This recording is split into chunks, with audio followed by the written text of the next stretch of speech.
Hey, I'm Ben Silverio. I'm Warwick Johnson. And I'm Ansel Burch. And it's Time to Party!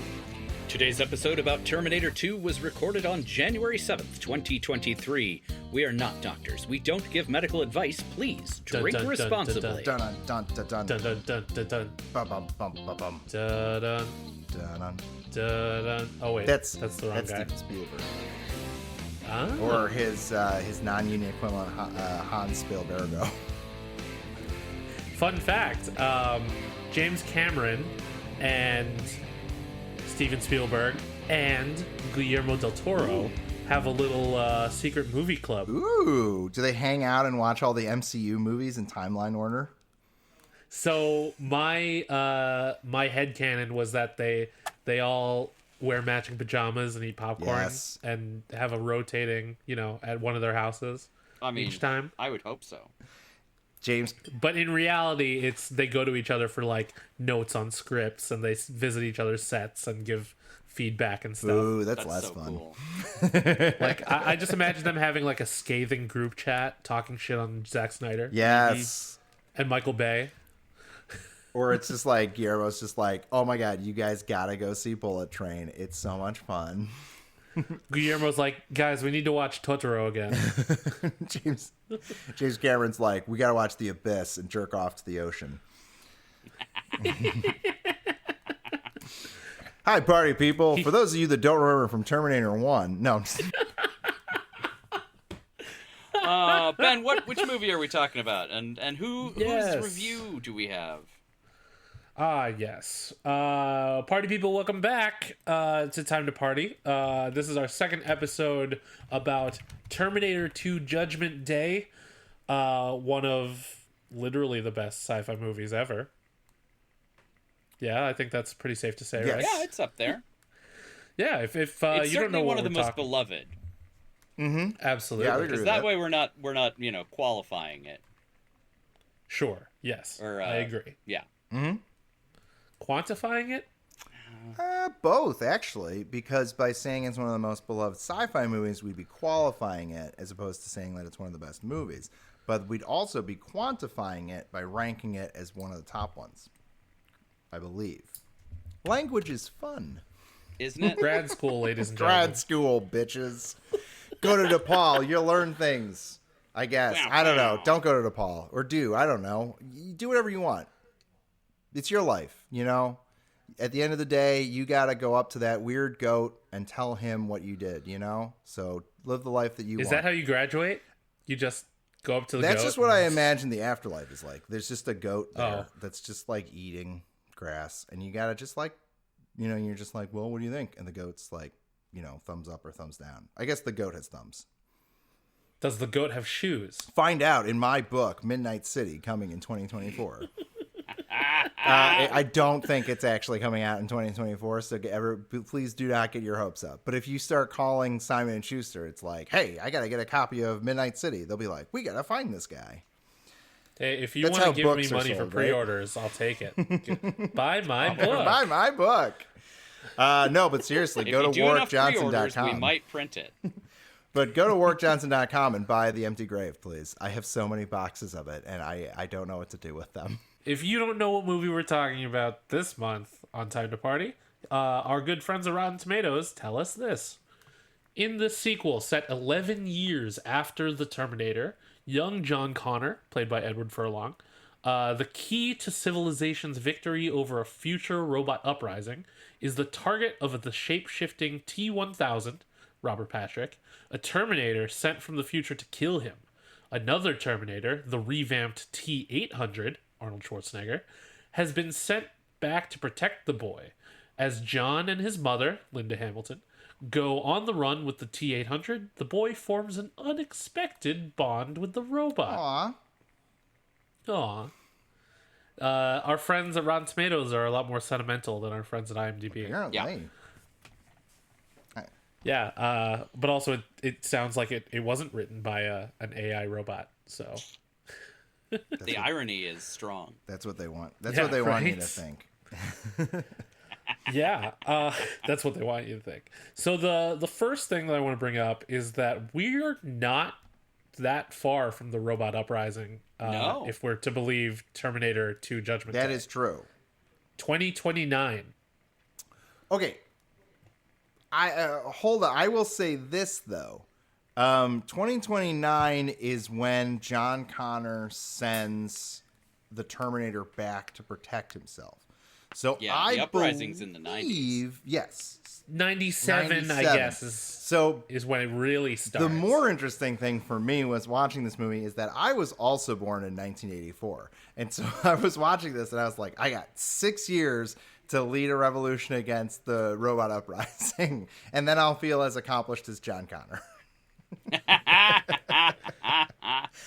So you got to start breaking into some more ATMs. I've seen this movie a few dozen times. I would say generously, I've seen this movie a few dozen times, and I never realized that John Connor and I are the same age. So that's like when I found out that LeBron James was exactly 1 month younger than I was, because he's born December 30th, 1984, and I was like, "Oh, that is the most depressing thing I've heard." That's upsetting. So upsetting. I have sort of the opposite, but with a similar impact. On my 30th birthday, a dear friend had her child. So I share a birthday with this child, but this also means that the kid is now a walking, talking representation of how much older than 30 I am. Yeah. Well, but look at it this way. Maybe it'll be like a Picture of Dorian Gray situation, where if you don't see the kid will continue to get older and you'll stay the same age. And I won't. Maybe that's what's happening. I've handed all of my aging off. Yeah, but you just got to make sure that you don't Benjamin Button it or whatever. I don't know. I don't remember. Whatever that is. Hey everyone, I'm Warwick Johnson. I'm a comic book writer and novelist. I'm back here to talk about 2 Terminator, 2 Furious, Judgment Day, Tokyo Drift. We're very excited to be rehashing this. After the last time when I was here, we talked about Terminator 1, and we agreed that it was a real rank piece of dog shit, and Schwarzenegger's just the worst. And certainly don't go back and listen to that episode, because you'll just be like, yeah, these guys are right. But of course you'll be like, why is Aaron Klein on this? And that'd be weird. Terminator, our first ever episode, by the way. Yeah. So this is Look at that. A beautiful Look how far we've come. Yeah. Full circle. I mean, there's 4 more Terminators, so I guess it's not quite full circle. You guys are a third of the way around. Every 2 years, we can do another Terminator episode. A different person in for each Terminator, right? And then it's, and then the 6th one, we all get together and talk about how Dark Fate is probably the 3rd best Terminator movie, maybe 2nd? Easily. Well, see, now we got to do that one in 2029. Yeah. So Dark Fate. If we make it that far, then we'll do Dark Fate. The main. So she's not a Terminator. She is a cyborg, because she is a human that's augmented with Terminator technology, and she comes back to protect the new John Connor. She is a very fun actress, but she is the main romantic lead in the movie where Kristen Stewart goes home with her partner, and she finds out that her partner hasn't come out of the closet, and so she has to pretend. I like that movie. Yeah, I can't remember the name of it. Happiest Season? Season. So the good Terminator from Dark Fate is the partner in Happiest Season.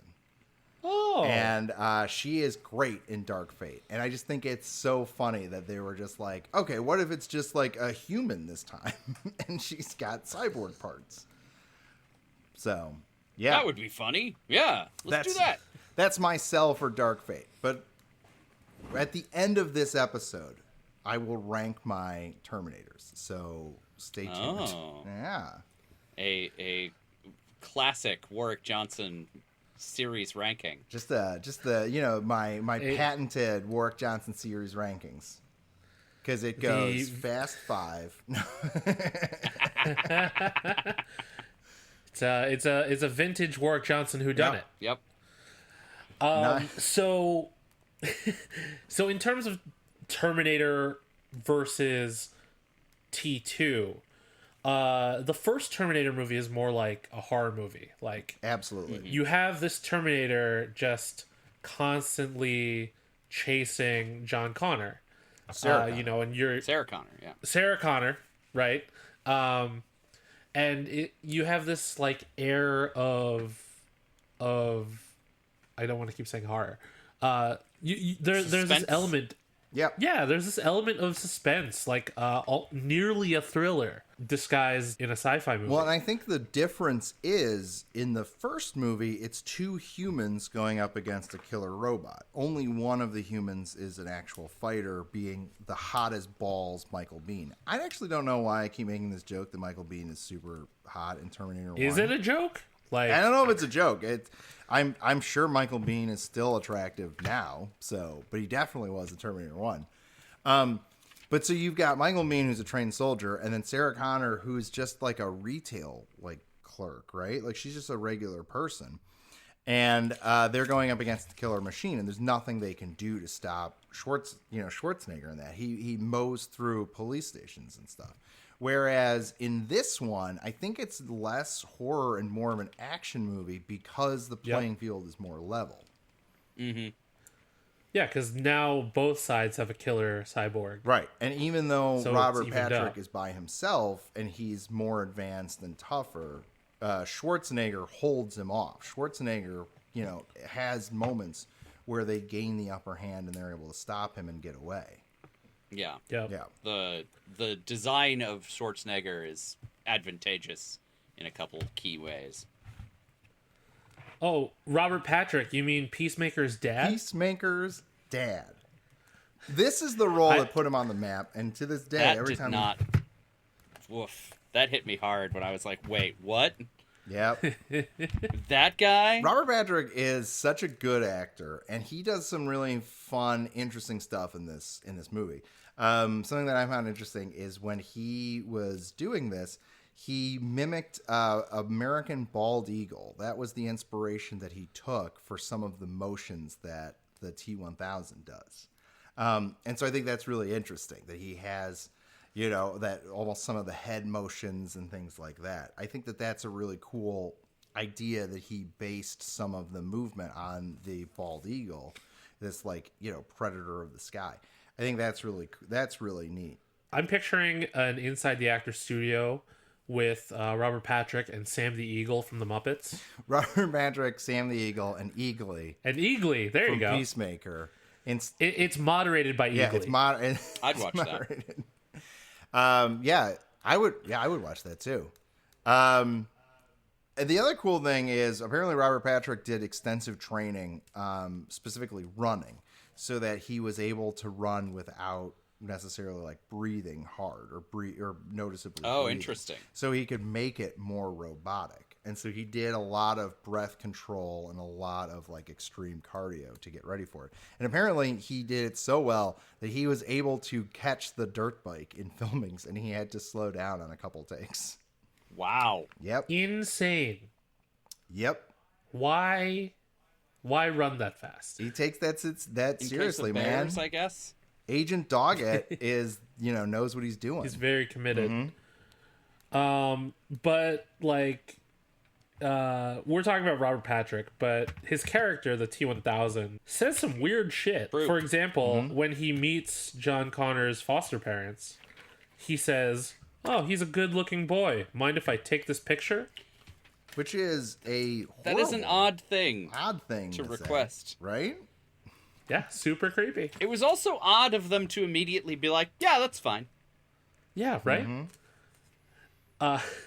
Why is it that the adults so blindly trust cops in this movie, and all the kids are like, "No, I haven't seen this kid. Maybe he's over there." John Connor's mullet sidekick. I don't remember his name. But he's from Salute Your Shorts. The kid from Salute Your Shorts. There's this freckled ginger mullet kid, and he is the true savior of humanity. Because if he had talked to police, that then things would be different. But instead, he instinctually knew a cab, and he pointed he told the cop the wrong information. That kid is a hero, and if anything, he should be trying. Tim, maybe. The character's name is Tim. The actor's name is Danny Cooksey. Danny what? Cooksey. Ooh, what a fun name. Well, we salute you, Tim. The Robert Patrick also has these moments where he's where he's trying to get into the mental institution specifically. So Sarah Connor is locked up in the mental institution, and he's trying to get in. And it's like, oh, well, there's already some police officers here. And so his response is like, uh-oh, there's other cops. I better turn into a puddle on the floor so that nobody notices me. And he covers the entire floor. And I'm just like, why was that your inclination? Like, why wouldn't you just be like, oh, cool, well, I'm a police. I guess I'll go in there and, like, whatever. Because he kills everybody anyway. So, like, it was just weird. It was weird. But then remember when we were watching it, and then we pointed out how he has to be able to touch someone in order to replicate them? Yes. And so, like, he turned into the floor so that he could replicate that rent-a-cop. Right. Oh, I suppose that makes sense if that was his plan. Because the guy walks on him. Yeah, but he already had a good enough plan because the receptionist was like, oh, your friends are already there. Right. Like, she was about to let him in. But also, like, I don't want to tell the Terminator how to do his job, but, like, couldn't he have just killed the receptionist and replicated her?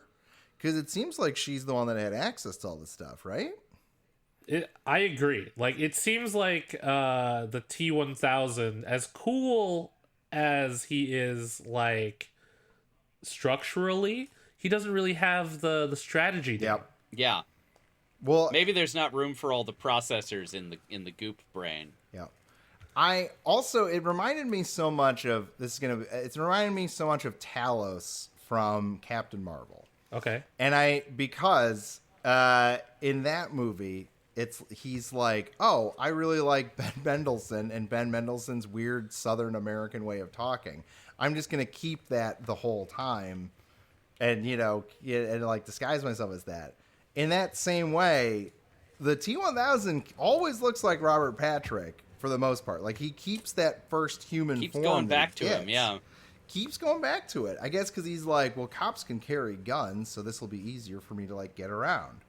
But it was just, that's, for a robot, like, that's weird to be like, this is the perfect, way to blend in. But he doesn't even use the gun, does he? No, he just turns his hand into the thing. When he first tries to kill John and he shoots at him, but then the Terminator stops the bullets. Yeah, that's right. I think he has to get rid of the gun when he melts through the bars to get into the mental hospital. And I think he he turns his hand and just brings it with him. Oh, he does? Oh, okay. Yeah. I was like, because then they think that's when he got rid of it. But I guess he must have gotten rid of it shortly after. Or something. Yeah, because he just chases them and stabby, pokey, punchy for the rest of the thing. I think the idea is that he has the metal shards that he uses to stab people, like the guy from 24, which was John's foster dad. And so I think he's not able to make complex chemicals, right? So that's why he doesn't turn his hand into a gun. It only is metal stuff, which is interesting. I like that I think the best movie villains have to have limitations, right? Yeah. And it forces the bad guy to chase you, which is a huge build of suspense and danger is that whole chase scenario. And if he can just stand still and shoot at you, that's, I don't know, it's a different kind of danger, right? Yeah. So speaking of chases, the truck scene in the canal, right? One of the best action scenes, like, kind of this time period, but perhaps ever. It's so much fun, and I was like, it's all practical effects, so it still looks awesome. Yep. Something that I will absolutely praise James Cameron for is his use of practical effects and scale models and all these things that he utilized to accomplish the Terminator movies. Oh, yeah. At least the first two. You know, he's unmatched in those areas. Absolutely. Like, you see it in the scenes where the world is ending also. Like, you can see the miniatures at work there too. I feel like that's a lost art of cinema these days because of all the CGI and things like that. But I'd actually, I think that CGI is a big thing, but I also think that studio pressure to have turnarounds for franchise is a big thing. Absolutely. Think about how quickly the Star Wars sequels had to come out versus the original trilogy, right? Or even the prequels. They were like, no, there has to be a new Star Wars movie every other year, and I was just like, that's insane. And then the movies, none of them made sense or fit together because they had to have new directors. They had to have, like, everything turned over all the time. Yeah. So I think that that's a big part of it, is that because they think about because they have the CGI, they don't want to invest that time into it. Well, and they're also underpaying their CG artists. Yep. Absolutely, that too. Yeah, cut costs. You know, I was just watching Guillermo del Toro's Pinocchio on Netflix, and you know, it's a stop motion animated film, and I was watching some of the special features at the end, and like, here's del Toro showing you the different sizes of Pinocchio, the different sizes of the cricket, and like the different Geppettos, and like watching him film this stuff, and I'm just like, this is fucking fascinating, and like no one ever does this stuff anymore. But you know, back to Cameron, speaking of like this stagecraft, you know, Foley is an important part of, you know, crafting a movie. And there is that moment where the T-1000 like pulls the pole out of his side in the end, and it's just like ploop. Like, it's such a dainty sound effect. Yeah. Well, and it doesn't show any ripping or tearing through him. Like, that, I would say, is one of the few, like, real whiffs on the whole, I don't know, on the way that they did the effects for this movie. Yeah, some of my favorite effects from the film actually didn't make the cut, which is crazy. The one that stands out, there's a deleted scene that I highly recommend everybody, if you get a copy of the Blu-ray, check it out. It's a deleted scene where they are working on a microchip in the T-800's head. So they've got Arnold Schwarzenegger, and Sarah Connor is like operating on his head. And this is the reason why he becomes more human as the movie goes on. They activate this like learning chip in his brain. And so they did this by setting up a fake mirror with Linda Hamilton and Linda Hamilton's twin on the other side, working on a dummy, and so like mimicking each other's motions. It's so cool. It's such a brilliant idea. I'm really bummed that scene didn't make it in the film, because stuff like that is so cool, and it shows kind of the smart way that they went about kind of going with some of the things in it. Another fun practical effect, apparently the production of the film took so long, Edward Furlong got older, and apparently he had a huge growth spurt. So there are some of the scenes with Linda Hamilton where they had to dig a hole and have him stand in the hole so that the height would match up with other things that they had filmed. That's amazing. And that is a hilarious thing that I never knew. They also had to redub over some of his lines because his voice dropped. And so some of the early scenes, his voice is high and cracking. And so he had to go in and ADR those scenes over again, which is very fun. You know, I would say that I hate to keep bringing up the Muppets, but I don't. You know, that's how they do Muppet productions. Like, they'll build the floor for the actors up much higher so that the Muppet performers have room to stand and see their monitors and like, you know, operate the puppets.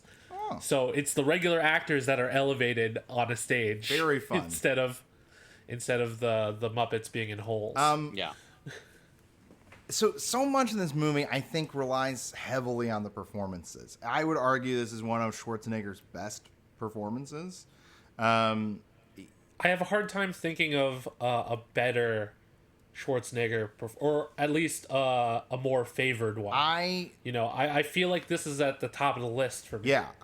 You've got stuff like, I'd argue like True Lies is like peak Schwarzenegger, because that movie relies so heavily on him and Jamie Lee Curtis's likability, right? You like both of those characters. That's what makes the movie work.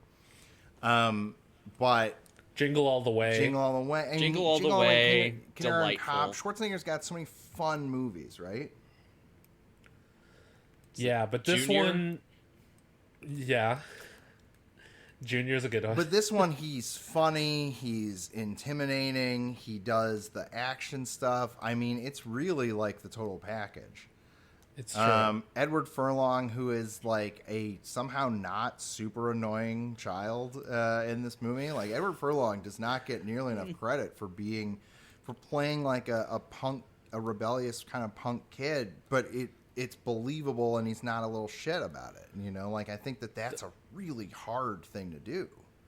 The thing about Furlong is that he embodies this futuristic leader of the rebellion at such a young age already.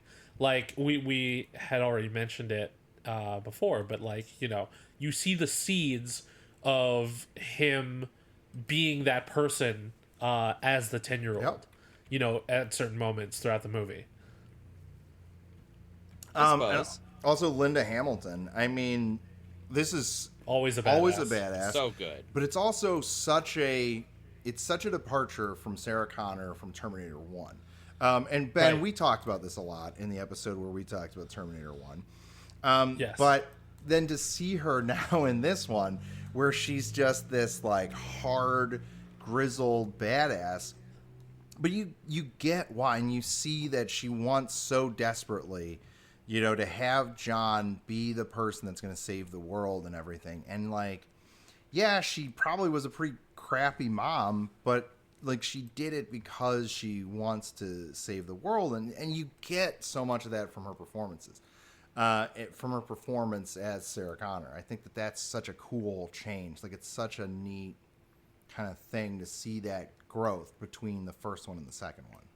Yeah, thinking about her with Kyle Reese versus her in the Dyson household, where she's about to kill Miles in front of his son. Yeah. And Miles Dyson, I mean, every time Joe Morgan famous shows blues up, brother Joe Morton. Yep, every time Joe Morton shows up, I'm always so excited. He's one of those guys that I'm like, I love seeing him in things. He's the police captain in Die Hard 3, the second best Die Hard movie.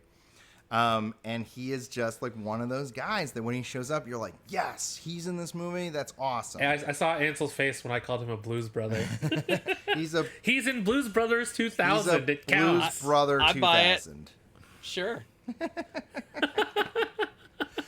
But I mean, while we're talking about actors, I do have a note in my book here that says Dollar Store Richard Jenkins. Yep, Kirkland brand Richard Jenkins. And now we feel bad about it. We do feel bad about it. R.I.P. Earl Bowen. But the thing is, he did a great job in this movie. Absolutely. He's a great character actor, period. Great character he's actor, been period. The Man with Two Brains, Naked Gun 33 and the third, The Final Insult, Nutty Professor. This dude pops up in a lot of things, and he's just like part of the busy, set. Yeah, and he was so much. He steals. I don't even want to say necessarily they say that he steals the scenes that he's in, but you get why you get the conflict between the two of them right away. You want to see Sarah break out. You see him get his comeuppance when she breaks his arm and sticks the syringe of cleaning fluid in his neck. Like, it's such a great character for that part of the movie, and I think why the stuff with Sarah in the mental hospital works so well is because of him. So, yeah, R.I.P. He's done so much voiceover work. Oh yeah. For like a ton of stuff.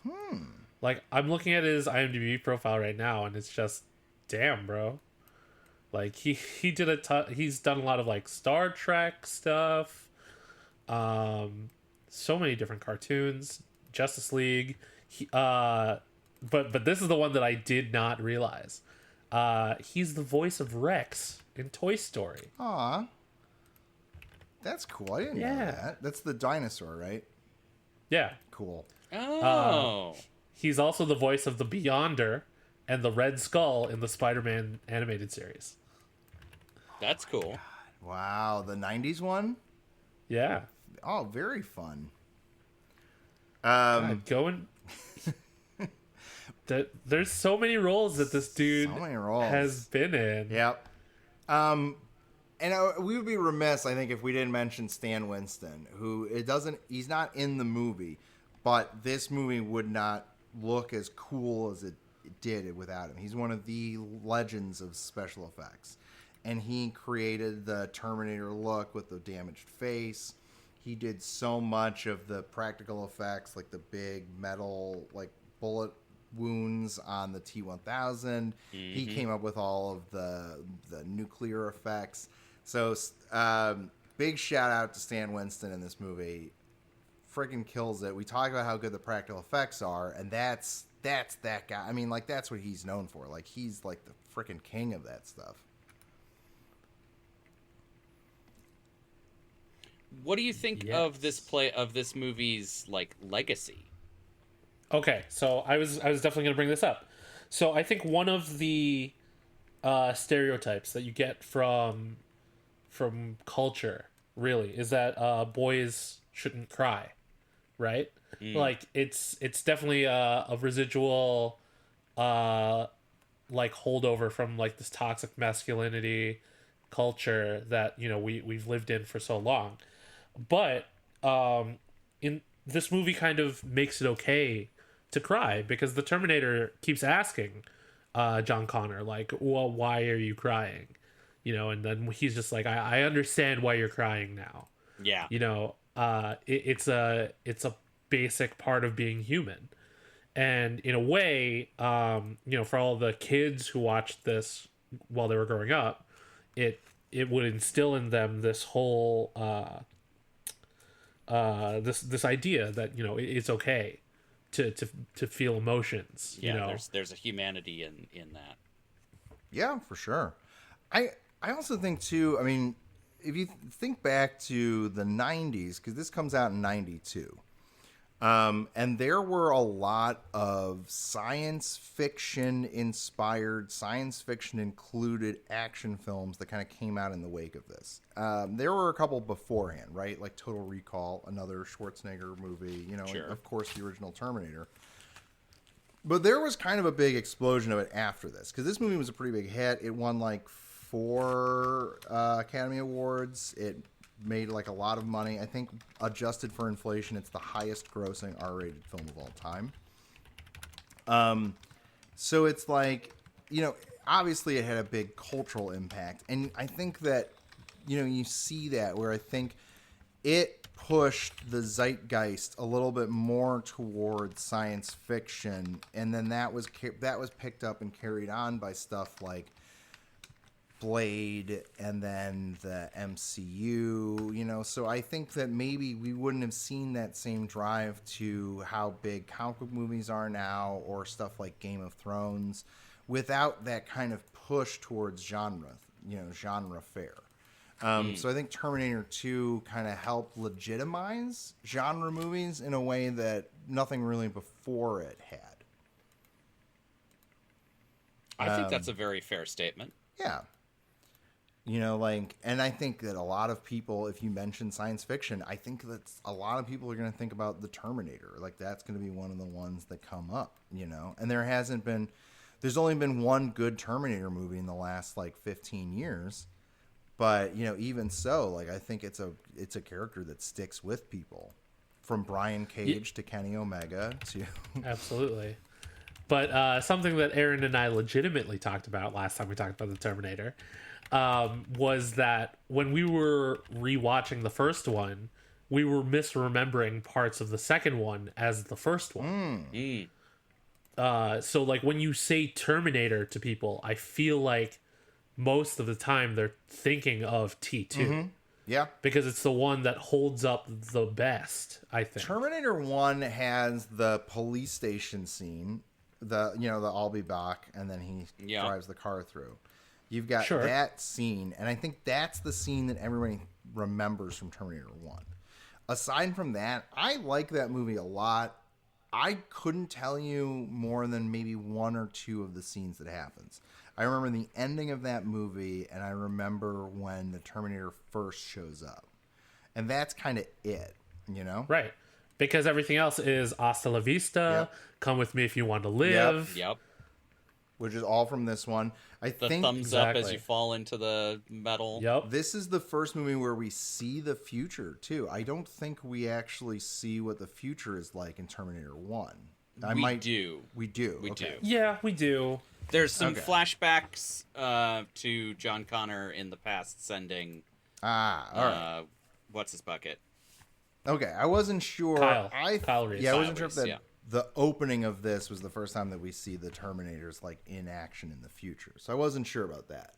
But yeah, I mean, we get a lot more of a fleshed out of the world, and we get to see a little bit more about Cyberdyne in this one too.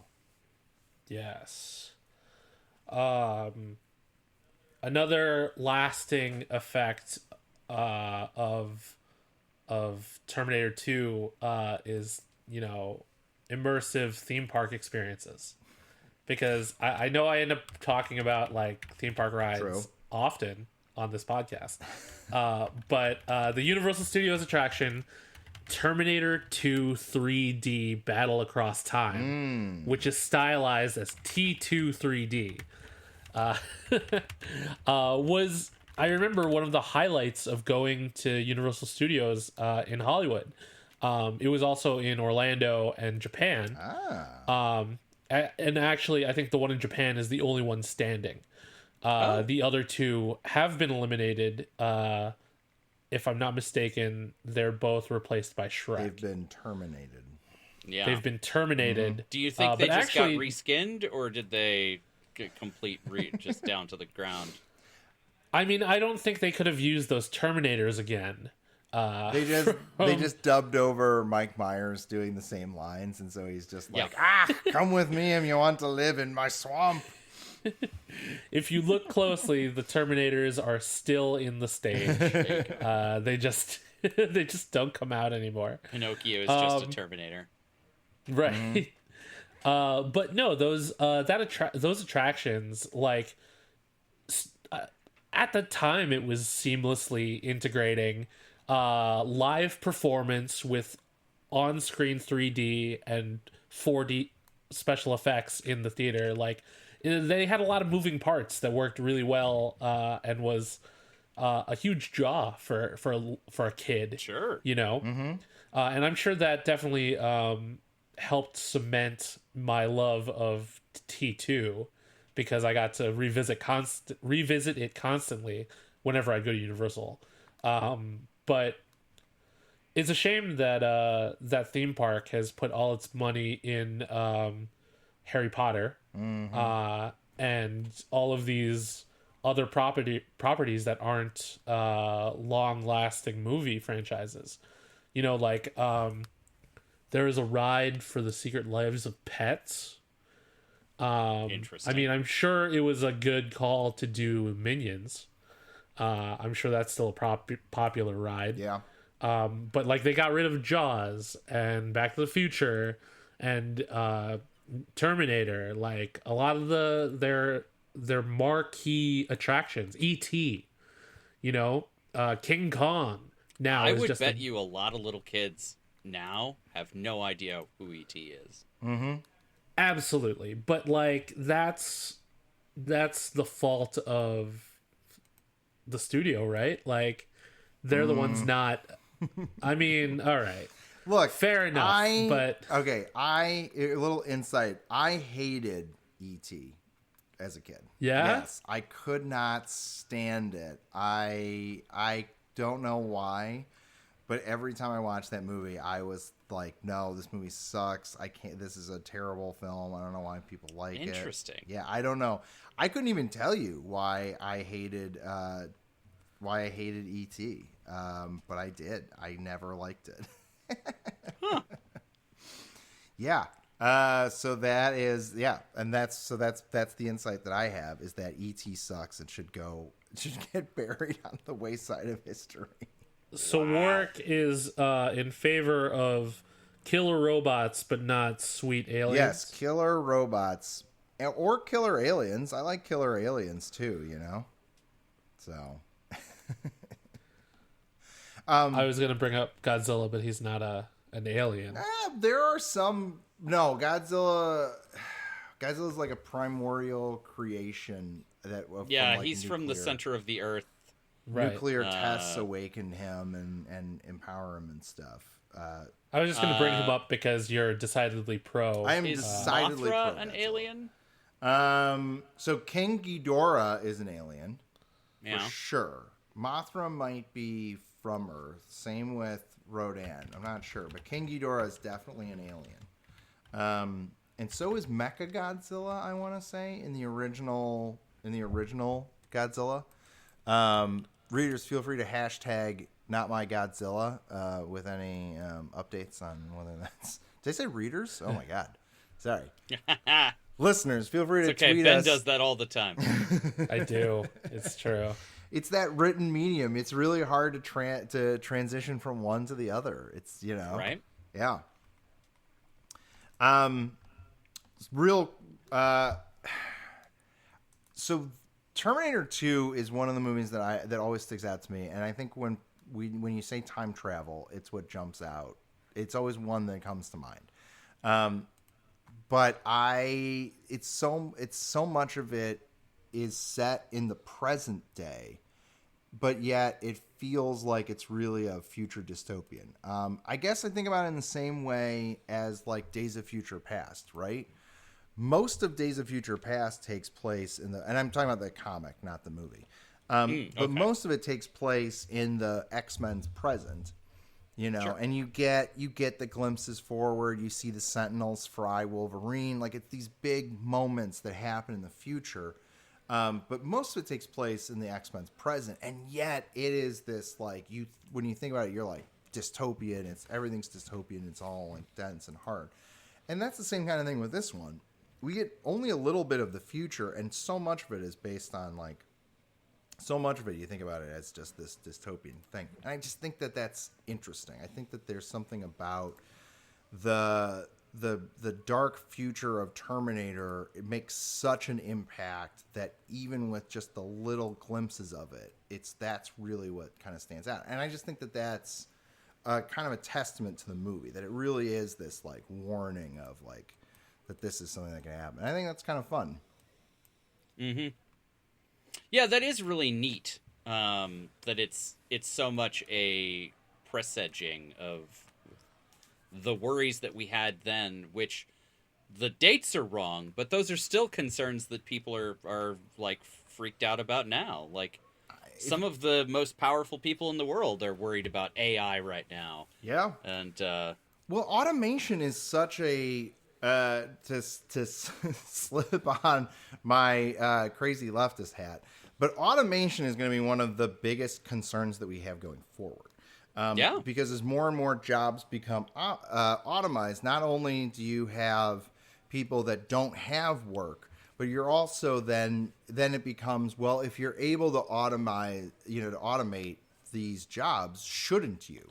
So then people are free to do human pursuits. But at the same time, then it's like, if you take jobs away from people, you take away purpose from some people. Like, some people work jobs that they love, and you don't want to necessarily automate it. I don't want to see AI churn out, crappy comic book scripts, about people with father issues, like, that's my job, but it's like, you don't want to necessarily rely on it for things like art, like music, like, like spoken, like words and Well, stories. I mean, to join you in wearing the leftist hat, though, I think that's the best argument for the, like, Star Trek Federation future, where we either abolish money or there's a UBI, because then you give everyone the opportunity. You know, we've automated all of this bullshit that nobody wants to do. Yep. So if you want to build a car, you can totally build a car. No one has to build cars anymore, but you totally could. If you want to grow grapes in France, you can go grow grapes in France. If you want to write the next novel or make comic books or whatever, like, that's art and exploration become more important human pursuits. And Right. But then every time Elon Musk opens his mouth, it's just like, do you want Skynet? Because that's how you get Skynet. Well, and that's, I think, the thing is, like, Skynet is if we do capitalist AI, as opposed to if we do, you know, like a more equal, more egalitarian AI. Yep. Then you get into, like, Federation shit. Well, and I have friends of mine that did the AI art thing, right? Where I'm sure it was just some thinly veiled thing to get people to agree to facial recognition or some whatever it was. The issue that I have with it is, like, yes, I get it that you're like, oh, look at this cool piece of art that was made for me for like a couple of dollars. And it's like, yes, that's great. But however, you could get real art that's made by a real person. And yes, it's going to cost more money, but you're going to get something that, you know, that's a real part of the human experience and not just something that was stolen from other artists on the internet. Exactly. That's the thing. The AI art is using styles of artists that it's stealing from. That you They don't don't agree have- to in a lot of times. Exactly. Adobe, Yes. everyone listening right now, go to your Adobe Cloud settings because they automatically default your Adobe Cloud. I forget what it's called. The like thing where like they're like you Yeah, have the to Creative sign in Cloud. the Creative Cloud. They automatically default your Creative Cloud settings to that they allow that you are allowing your artwork that's in there to be used for AI learning. Go in there, turn it off, delete stuff off the Creative Cloud. Don't use Creative Cloud. It's a scam anyway. But this is important. We should not be doing these things because you're stealing from people that are actually doing the work, and you're doing it just to make things cheaper, and that's bad. And art should never be cheap. Art should be won with blood, sweat, and tears. And if you agree with me, go to warwickjohnson.com and buy a copy of The Empty Grave. For your loved ones, for your hated enemies. It doesn't matter. I will personally seal them with a kiss and send them to you. Buy my book. Buy my book. I talk about it in there. I don't because it's a Western and it kicks ass. And that's the end of my cheap plug. We quote the critic so much for being alive in 2023. Because the critic was such a Here we great are. show. It's such a great show. Until like the last couple episodes when they knew they weren't coming They back. went wildly off the rails. Yep. However, all shows go wildly off the rails. With the exception of The Good Place, I can't think of a show that didn't have like weird and crazy like episodes. Bits.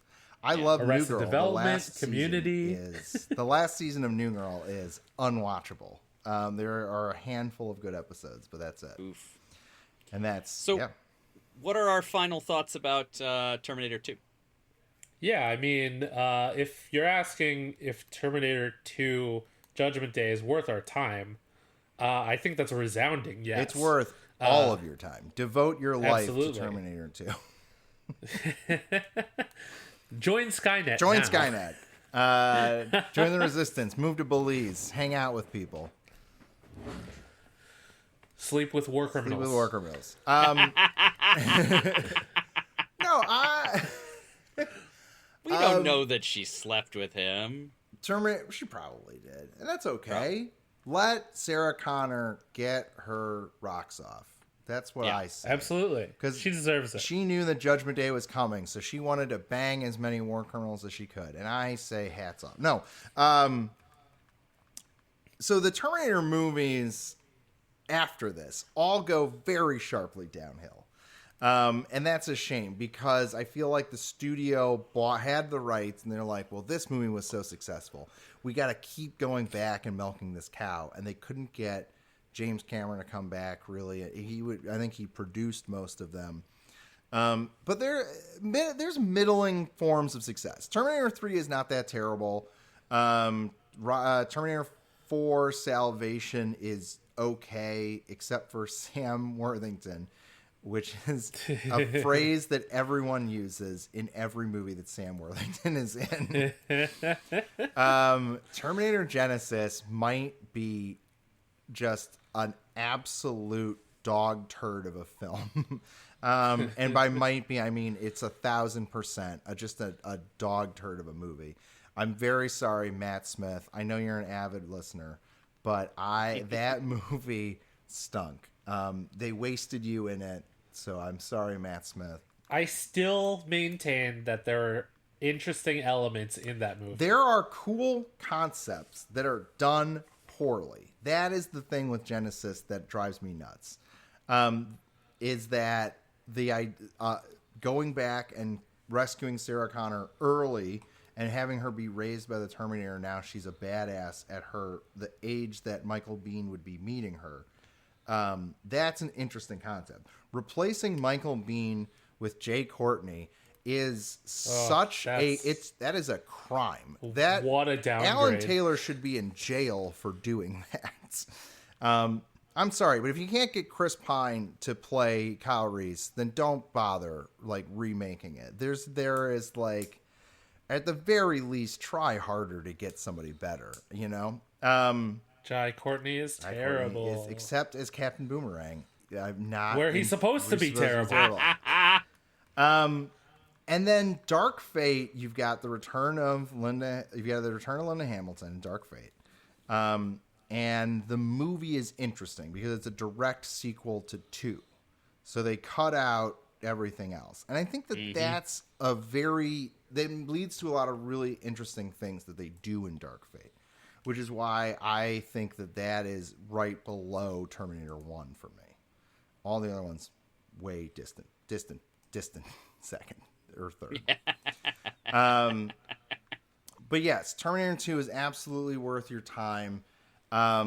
It's interesting, especially I would be very curious to talk to someone who's never seen it and have them go into it, because I think there's a lot of stuff from modern films that we still see today that's from Terminator 2. Absolutely. Yeah.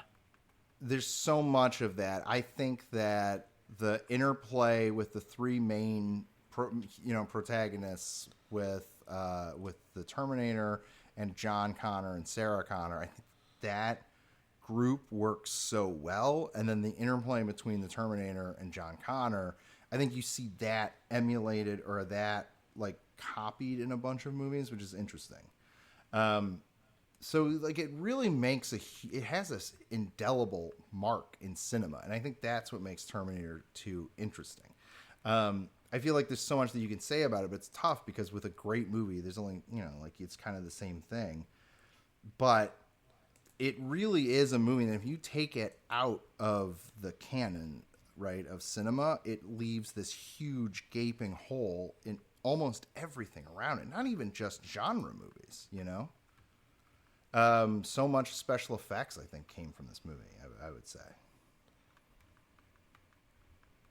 Yeah, I think that I can get behind that. Especially with the special effects. So much of the movies of that era definitely caught their special effect bug from this. And, I think maybe we see a pretty big leap forward in CGI technology after this movie. It's like this movie and then The Matrix and the prequels are the three from this 12-year time period where technology, special effects technology takes big leaps forward. Oh yeah, yep. Yeah. Well, in Jurassic Park, we gotta acknowledge absolutely Jurassic Park, the CG T-Rex. Wait, that was CG? Some of it. The rest of it, they shaved a gorilla. Yeah. No, I just remember those. Yep. Right. Not many people I just recognize remember one of the shows that they used to show on AMC, I think, was about like movie magic and like how they ended up like filming stuff. And I recall parts of the T-Rex like actually being built out, you know, so that the actors could react to it and stuff. Yep. Mm-hmm. Exactly. Yeah, like the head when it comes down on top of the car. I guess it was like a big coup with the CG artists creating this CG T-Rex almost in secret, and then casually showing it to Spielberg and being like, "Oh, I guess you could use it in the movie, maybe." And the model shop was pissed because they wanted the budget. Very cool. Yep. There you are. Cool. So that's our review of Terminator 2 Judgment Day. If you want a good reason to go back and rewatch it, tune in to our first episode from earlier in the month, from last week, so you can get some drinking and smoking rules. But really, you don't need any reason to rewatch this movie. Just do it.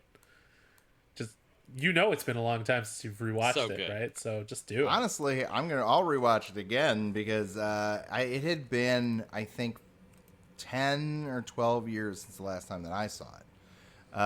From when Ben and I watched it, and I was like, man, I love this movie. I have not seen this in way too long. And you know, I need to get better about doing that. We recently rewatched the Indiana Jones trilogy, and that was some that I hadn't watched in a while. So go back and watch classic cinema. I haven't seen. Don't watch Avatar 2. Go rent Indiana Jones: Raiders of the Lost Ark online and Crystal Skull. You could watch most of the Indiana Jones trilogy in the time that it takes, and you don't even have to leave your house. So, you know, just do that instead. You'll feel better about yourself. Oh, James Cameron. Special thanks to April Maralba for our podcast art and to Marlon Longett of Marlon and the Shakes for our amazing theme song. This has been an Indecisionist production. Head on over to indecisionist.com/time2party. That's time, the number 2 party, for more episodes, show notes, and transcripts for season 3. All right, America, the clock is hangover. ticking. That means it's time to party. Good night. Wait, no, that's not the log line. There it is. The clock's ticking. Clock's ticking. To Terminator, to Judgment Day. It must be time to party. You can find us on the internet. I am at bsilverio20 on Instagram, Twitter, and Hive. I am at Warwick_Johnson on Twitter. Don't follow me anywhere else. I am at Indecisionist on Twitter and at The Indecisionist on Instagram. If you'd like to join in the conversation, you can use the hashtag time2party. That's time, the number 2 party. You can also join us at hashtag time, the number 2 party. Warwick, stop telling people that it's hashtag time, the number 2 party. Whatever, Ansel, I do what I want. On Twitter.com. One word. Spell the whole thing out. I am going to use that hashtag. At Warwick on there. I'll have to listen to this a couple times to get all the words, but I'm going to use that hashtag when tweeting out the episode. That's actually where the hashtag ended. It's going to use all sentence. 240 characters, and it'll be worth it. We'll be the only thing in that hashtag. The only thing. Is that good marketing or great marketing? It's the best marketing. Yeah, I don't know that I can come down on that one. That's pretty unassailable. And while you're trying to figure out that hashtag party, people, we want to remind you to be excellent to each other. And party on, dudes. Dun dun dun dun dun. Dun dun dun dun dun dun dun dun dun dun. Oh fuck! It's Brian Cage. Fucking machine! Machine!